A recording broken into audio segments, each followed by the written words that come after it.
Hi everyone, welcome to my new video, and in today's video I'll discuss about how you can turn off your startup program in your Windows 10 PC. I will show you two different ways how you can turn off your startup program, and it will make your computer very faster. So don't let go and check out today's video.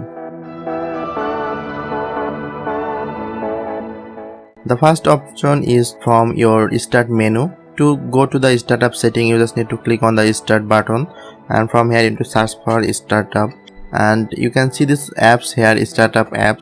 Now after opening this, you will see all file that will start up when your PC startup. Apps can be configured to start when you log in. That means when you start a PC, it will turn on. So basically the switch that is on, that means that app will automatically open when you start a PC. If you have a lot of apps in startup, that will make your PC very slow.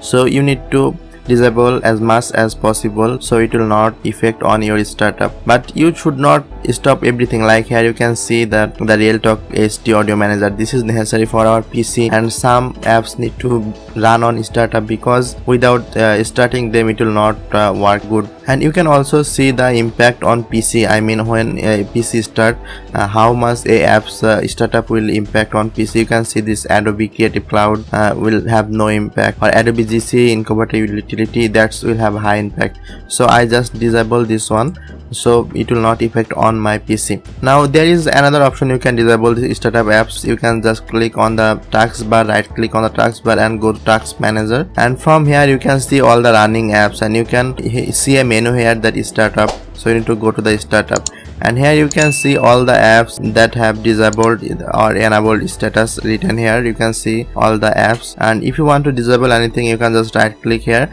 and click on disable like this.